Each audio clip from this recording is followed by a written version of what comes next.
Abra ela comigo no livro de Eclesiastes.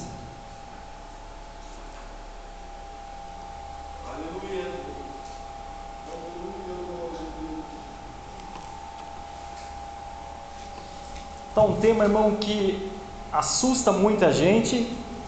Está um tema que em alguns dá até arrepio. Ó, aqui o enunciado, Eclesiastes 12. A mocidade deve se preparar para a velhice e para a morte.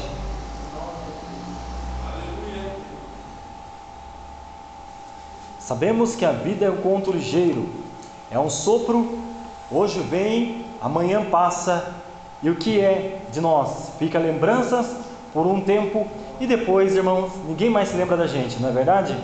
É assim a vida. A questão é, nós estamos preparados para a morte? Você, meu irmão, você, minha irmã, que aqui se faz presente, você está preparado para encarar a morte? Seja hoje, amanhã ou depois, não sabemos. E nesses últimos dias, irmão, muitas pessoas têm sido surpreendidas. Vocês sabem que o coronavírus está matando muita gente. Muitas delas nem sequer pensavam que o seu dia estava chegando, mas chegou. Vamos ler? Eclesiastes 12, que diz assim: lembra-te do teu Criador nos dias da tua mocidade, antes que venham os maus dias e cheguem os anos dos quais venha dizer: não tenho neles contentamento. Antes que se escureça o sol, a luz e a lua e as estrelas, e torne a vir nuvem depois da chuva, no dia que entremer os guardas da casa, e circunvar os homens fortes, e cessarem os moedores, pois já serem poucos, e se endurecerem ao olhar pelas janelas. Amém. Aí Salomão está usando uma figura de linguagem. Ele está querendo representar a velhice, ou seja, quando a pessoa chega a uma certa idade, que ele já não tem mais visão direito, já não tem mais a sua audição perfeita, ele caminha com dificuldade, ele faz as coisas com dificuldade. Vamos fazer uma breve oração, irmãos? Pedir para Deus falar conosco? Oremos. Ó Deus de graça, Deus de poder, a Tua palavra, Pai, ela foi lida.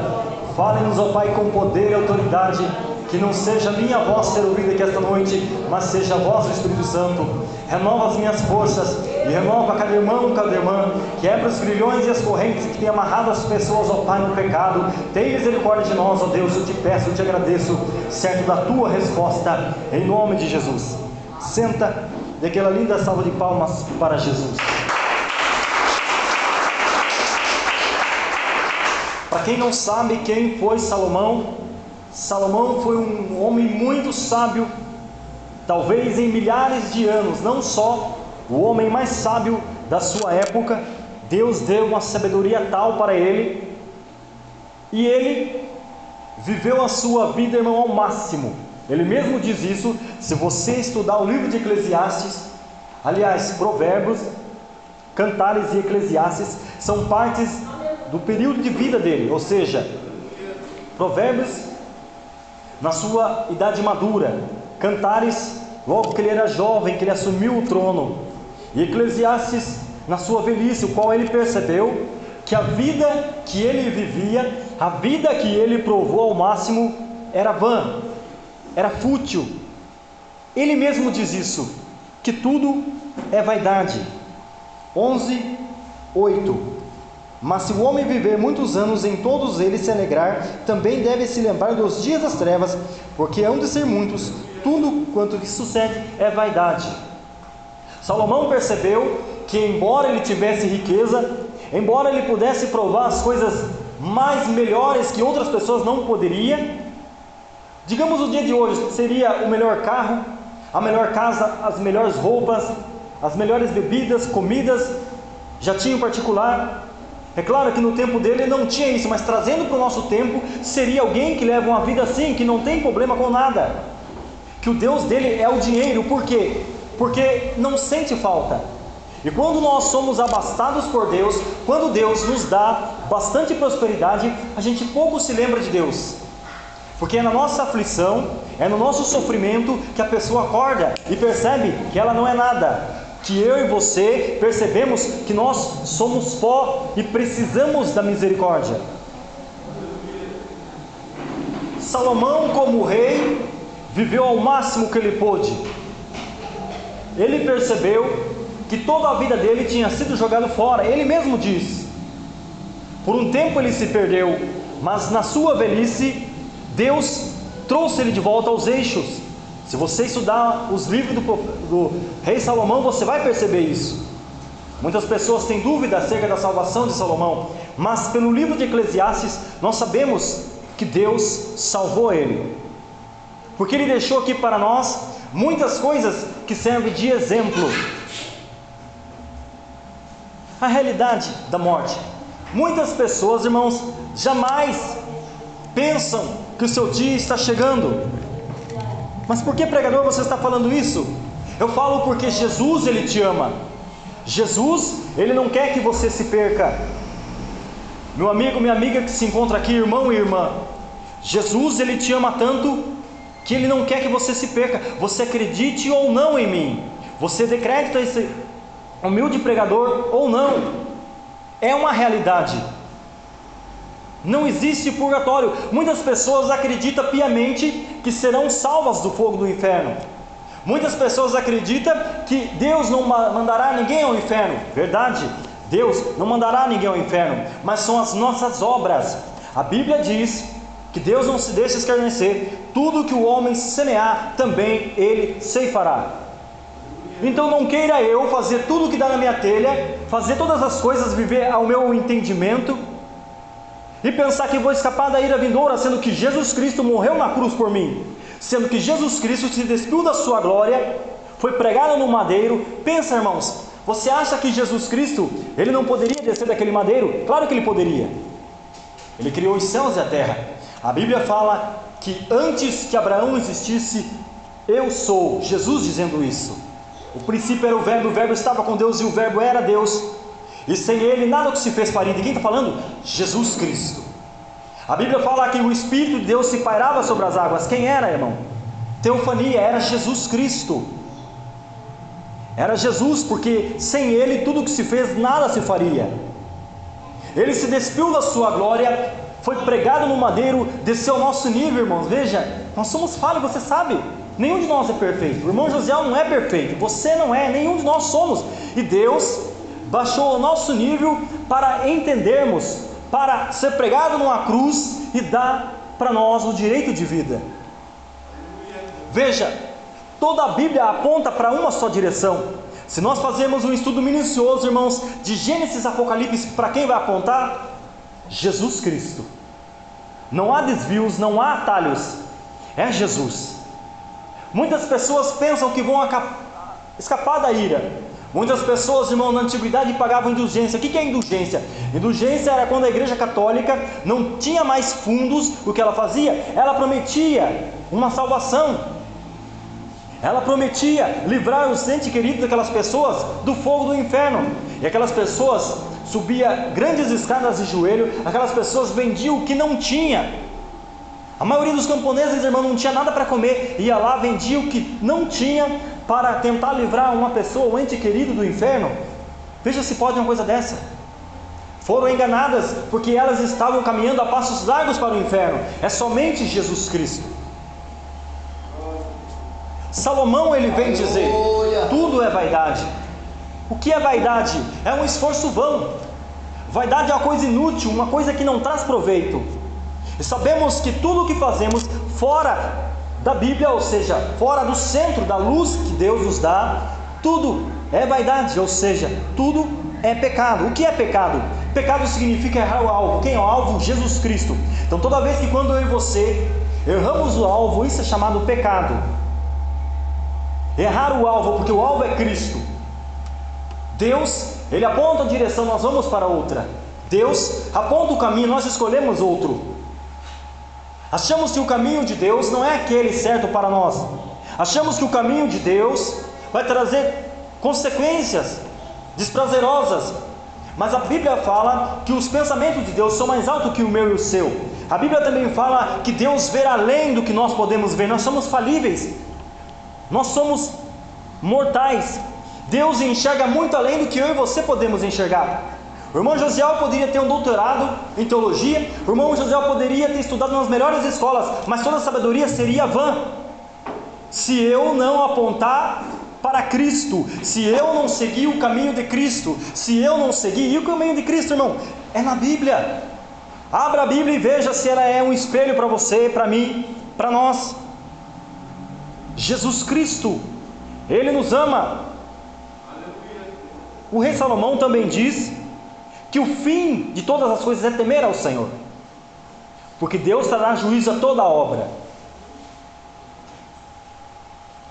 Toda obra.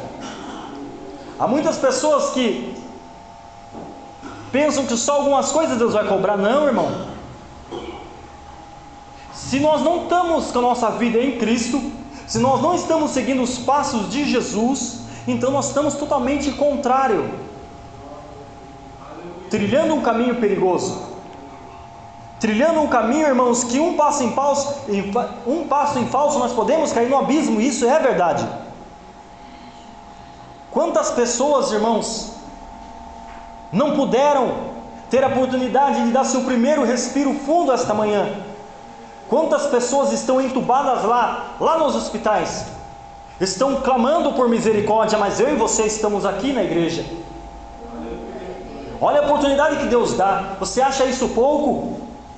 Pouco, irmãos, é aqueles que estão passando por grandes dificuldades agora, estão passando por dificuldades que ele vê que só a mão de Deus para tirá-lo de lá.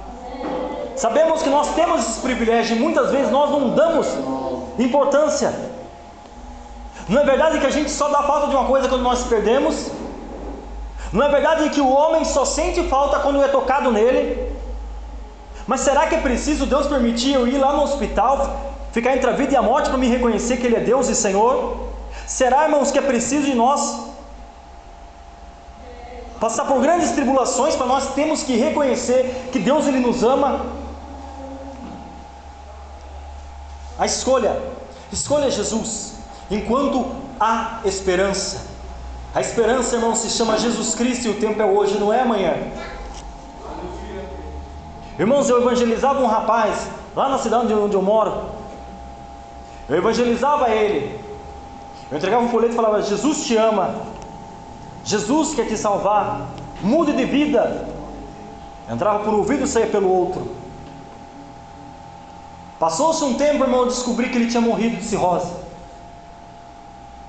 Morreu.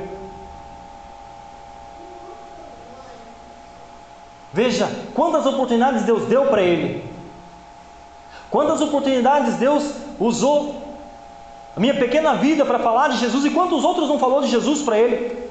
Quantas vezes ele não foi na igreja e sentou nessa cadeira, em bancos, passou pela frente dessa igreja e de outras igrejas e ouviram falar de Jesus Cristo, mas entrou por um ouvido e saiu pelo outro.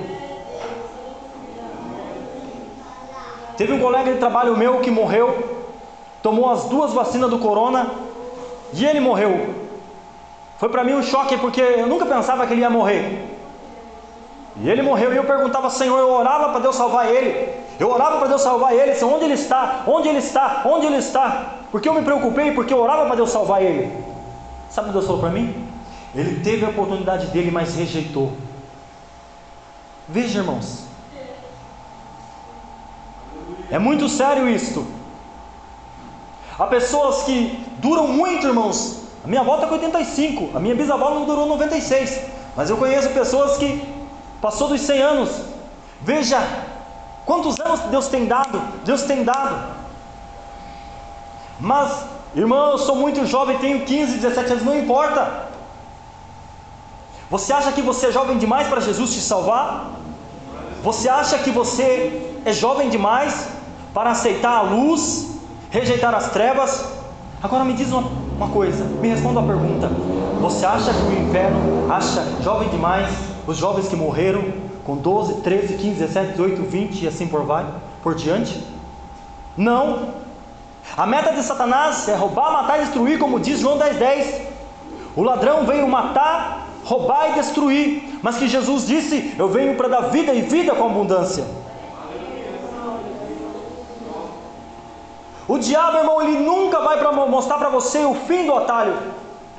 Ele nunca vai mostrar para você aonde vai dar as noitadas, as bebidas, os falsos amigos. Ele nunca vai mostrar para você que lá na frente está um laço de morte preparado. Satanás nunca vai mostrar isso, porque se nós pudéssemos ver, irmão, Deus lhe mostrava a Satanás rangindo os dentes, lobos, tigres. É assim que Satanás aparece em visão. O que o tigre faz? O que o lobo faz? Ele é carnívoro, ele quer carne, ele quer comer, ele quer matar. Esse é o instinto dele. É assim que é Satanás. Aleluia! Por que você acha que você está vivo, sentado nessa cadeira aqui? Foi porque você é bom? Porque você teve sorte de muitas vezes que quase morreu e não morreu? Não. A misericórdia de Deus te alcançou. A Bíblia fala que Satanás está ao nosso derredor, bramando como um leão, buscando a quem possa tragar. Veja, irmãos, eu gosto de usar essa figura de linguagem. Se você pegar um leão, um tigre, um leão pardo, seja lá que for, qualquer bicho carnífero, e manter ele na corrente e ficar perto dele, ele vai se lamber com vontade de pegar você, mas não pode pegar porque ele está acorrentado. Agora, se essa corrente se arrebenta, e aí? O que acontece comigo, com você? Ele não nos despedaçaria? É assim a Satanás. É as mãos de Deus que está sobre nossas vidas que não permite Satanás matar, destruir. Se Deus retirar a sua mão um só segundo, irmãos, este mundo é engolido pelo diabo. Deus lhe mostrava assim uma visão. As trevas tomando conta, uma densas trevas. E as pessoas se perdendo naquela escuridão. Nuvens e nuvens e nuvens de demônios. Veja, a misericórdia de Deus é tão grande, que nos livrou por inúmeras vezes de pegar esse maldito coronavírus, não é verdade? Quantas vezes você andou nesses ônibus, irmãos? Quantas vezes foi no mercado? Você sabe que o lugar mais perigoso para você pegar não é na igreja, é nos ônibus circulares e nos mercados, onde todo mundo coloca a mão, irmãos, e não passa álcool na mão, onde todo mundo espirra e coloca a mão, e vai lá no alimento e não pega, e você vai lá, pega, esquece, coça o nariz, coça o rosto, é um transmissor. Quantas vezes Deus te livrou e me livrou? Eu fui visitar um irmão lá na cidade onde eu moro. Eu não sabia que ele estava com corona. Entrei na casa dele e perguntei para ele: irmão, o que é que você tem? Ah, irmão, eu estou com corona. Foi confirmado. Deus me livrou, irmão, porque eu sou bom? Não, a misericórdia dele me alcançou. E esse meu colega de trabalho tomou as 2 vacinas e morreu. Veja, Deus, Ele é amor, mas basta eu e você querer, basta nós abrirmos nosso coração. Aleluia, glória a Deus. É porque Ele te ama que Ele traz essa palavra para você hoje. Irmãos e irmãs, não se enganem, esse mundo não tem nada, ele tem destruição. Eu tenho muitos exemplos de amigos e meus irmãos que morreram nas drogas, morreram matados, assassinados. Eu sou lá de Curitiba, e muitos que cresceram comigo na minha infância morreram. Filho de crente, irmãos. Não era filho de católico, não, era filho de crente. Escolheu o caminho errado, escolheu as companhias. Olha o que eu vou te dizer: amigo de verdade não é aquele que toma com você, não é aquele que te leva para as baladas, não é aquele que te leva para as noitadas, não é aquele que te ajuda a você se destruir aos poucos, não. Amigo é aquele que quer te ver livre do perigo do mal. Amigo é aquele que te chama e diz: eu te amo, me aceita, não vá por esse caminho, vai por esse, não ande com essa pessoa. Amigo de verdade é só Jesus. Muitas pessoas confiam nos seus amigos e perderam suas vidas. Muitas pessoas confiaram suas vidas a pessoas erradas. Ao homem, o que a Bíblia diz? Maldito é o homem que confia no homem. Maldito é o homem que confia na força do seu próprio braço, porque nós somos falíveis. Poderoso é só Jeová. aquele que pode me livrar da morte também lá do céu, lá do inferno, seu nome é Jesus, porque na mão dele está as chaves do inferno e da morte. A morte não pôde conter Jesus Cristo naquela cruz, a morte não pôde aprisionar Jesus Cristo naquela tumba. Aleluia. Ele está vivo, vivo, e é Ele que te chama hoje, diz: eu te amo, eu quero mudar a sua vida, eu quero mudar o teu cativeiro. Muitas pessoas, irmãos, estão trilhando um caminho de destruição e não sabem. É como um cego que anda na escuridão e está um buraco à frente dele. Se ninguém avisar ele, irmão, para onde ele vai para o fundo do abismo. É por isso que Deus levanta homens e mulheres para falar do amor de Jesus para você. É por isso que Deus levanta homens e mulheres lá na rua para te entregar um panfleto, porque Deus, Ele te ama e Ele não quer que você se perca. Eu sei, irmãos, é muito chato ouvir esse tipo de pregação. O irmão José também não gostava, mas foi o que Deus usou para me salvar. Quando eu abri meu coração, eu entendi que a minha vida era fútil. Eu entendi que eu estava caminhando passos de destruição. Eu entendi que o caminho que eu estava trilhando, eu ia direto para o inferno. Irmãos, não tem atalho, como eu disse. Não existem indulgências ainda, a Igreja Católica ensina isso. Ainda a Igreja Católica ensina que os seus fiéis podem escapar do inferno. Onde está escrito na Bíblia? Não existe isso, irmão. Você sabe por que as pessoas não se convertem à católica? Porque eles não lêem a Bíblia, que se lesse a Bíblia eles percebiam que o padre estava enganando eles. Eu falei isso para um colega meu de trabalho, ele era católico. Ele falou para mim: e Maria onde fica? Eu falei: na minha Bíblia não está escrito que Maria pode salvar.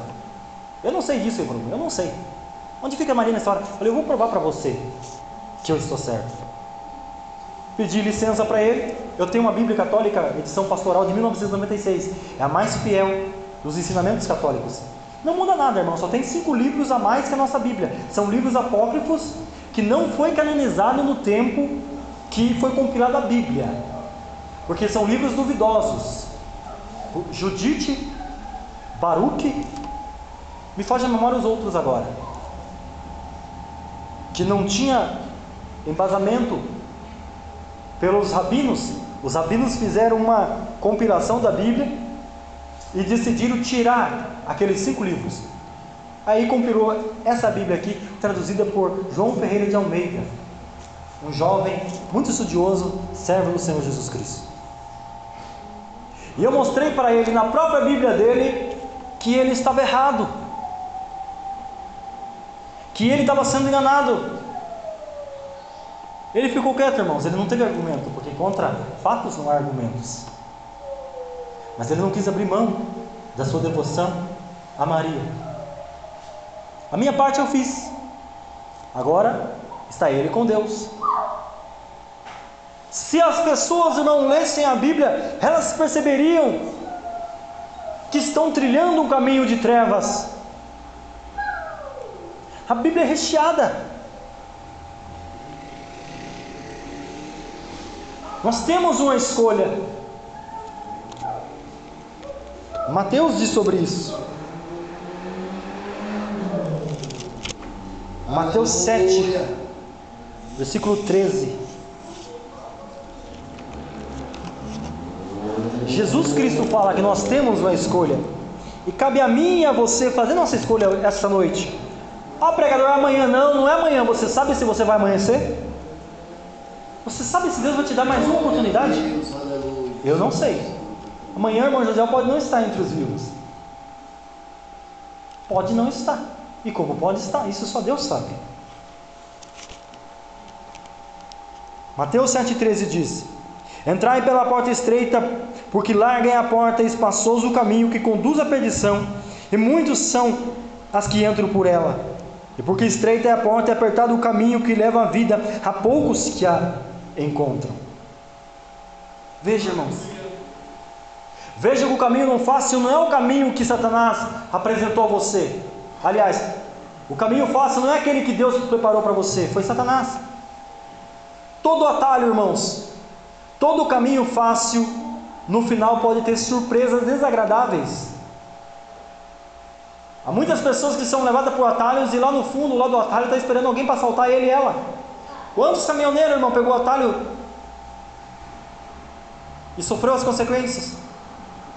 Quantas pessoas sofreram emboscadas por pegar um atalho, sabia onde devia ir e não foram? Foram para um atalho e ele tinha emboscado Satanás. Sabe quando está uma multidão de gente e todo mundo quer entrar naquela porta ao mesmo tempo? E aquela porta é estreita, não é dificultoso você passar, irmão? Aleluia! Vai sair dos ônibus lá nos verticulados em Curitiba. É um sacrifício. Ou você é rápido ou te atropelam. Veja, o caminho é apertado, é com dificuldade. Por que eu estou usando essa figura de linguagem? Porque é com dificuldade. O Evangelho de Jesus Cristo não é um mar de rosas. Há muitos pregadores, irmão, que falam: se você aceitar Jesus, todos os seus problemas vão se resolver. É mentira de Satanás. A Bíblia diz: no mundo terei aflições, mas tende bom ânimo, eu venci o mundo. Terão aflições. Se Jesus Cristo passou por dificuldades, por que eu e você não passaremos? Veja os passos de Jesus, veja o que ele passou para estar lá na glória, à destra do Deus Todo-Poderoso. Sofreu perseguição, passou muitas noites em claro, os rabinos querendo matar ele, querendo abafar a voz dele, e no meio de Israel, e a porta larga, a sinagoga de Satanás, os ensinamentos dos fariseus, que eram hipócritas, pregavam um fardo que ele mesmo não observava. Pregava a obediência da lei rigorosamente, mas eles mesmos não estavam nem aí para a lei de Deus, porque o povo não poderia se salvar pelas obras, é mediante a graça de Jesus Cristo. O que é graça? Graça significa favor imerecido, ou seja, totalmente de graça. Não é pelas minhas forças. Podia eu, irmão, jejuar 40 dias, 40 noites, não vai adiantar nada, eu vou ficar fraco e posso morrer desidratado e com fome. Podia eu subir as escadas lá do Cristo Redentor no Rio de Janeiro de joelho, eu só ia calejar meus joelhos, irmão, não poder andar mais. É vão, inútil. Jesus aqui disse: entrai pelo caminho estreito. Quem é o caminho estreito? É Jesus. Quem é o caminho largo, o caminho fácil? Satanás. Quem é aquele que nos engana, faz sentir os prazeres do pecado, Aleluia. mas depois vem o remorso e a perdição, a angústia, a aflição no peito, desilusão, depressão. Depressão, irmão, é o mal que mais mata nesses últimos tempos, século 21. O que é depressão? Nada mais o vazio da alma, nada mais é a ausência do Espírito Santo, nada mais é a ausência de Deus preenchendo o nosso interior.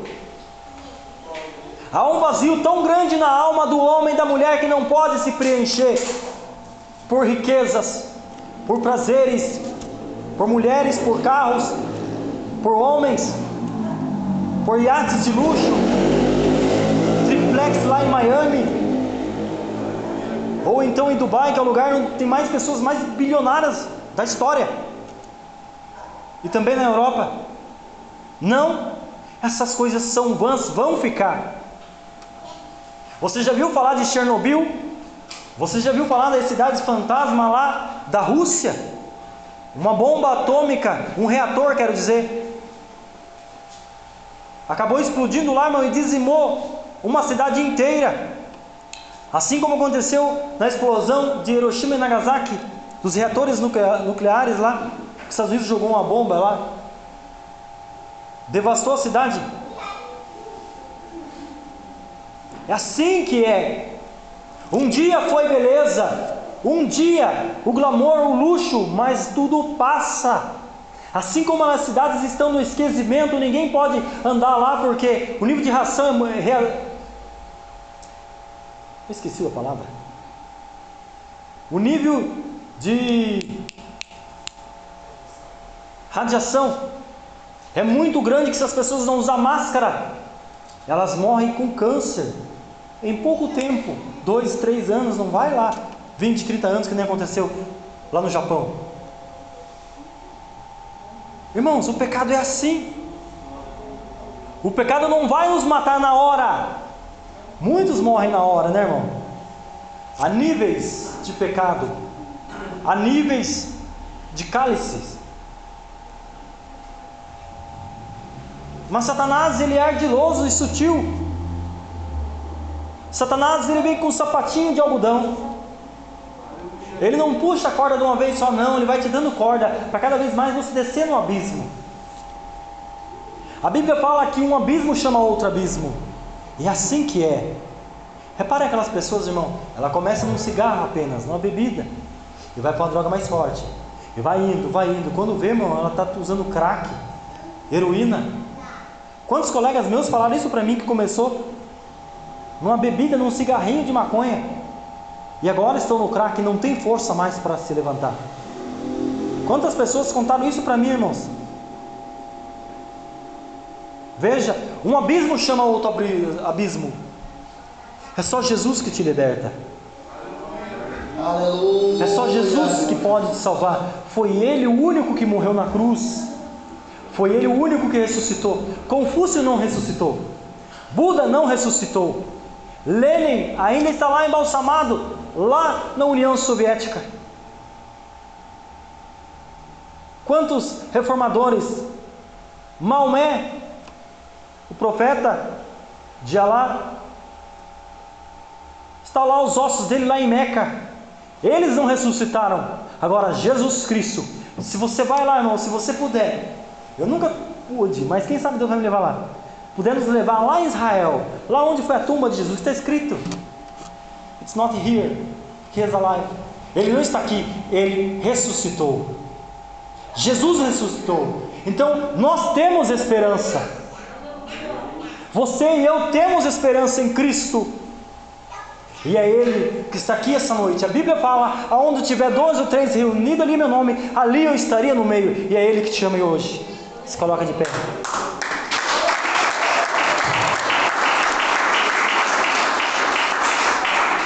Se coloca de pé, vamos fazer uma oração. Aleluia. Mas pregador, eu não tenho força. Deus te dá a força. Pregador, eu vivo uma vida que você não sabe. Não precisa, irmão José, saber. Deus sabendo é o que importa, é o que basta. Então entrega seus problemas a Jesus. Ele vai te ajudar. Se você não tem força de se libertar, Deus, Ele vai te libertar. Amém? Oremos. Ó Deus de graça, Deus de poder, obrigado, Pai, por essa simples palavra. Mas agora eu venho te pedir, Senhor, a quebrar corações, a quebrantar correntes e grilhões que Satanás colocou, algemas espirituais. Repreende as legiões, aqueles demônios com a qual o Senhor me mostrava, o demônio da morte.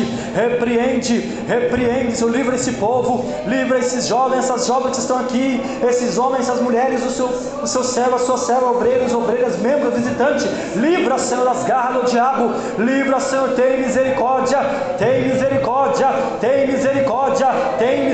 de nós, tem misericórdia.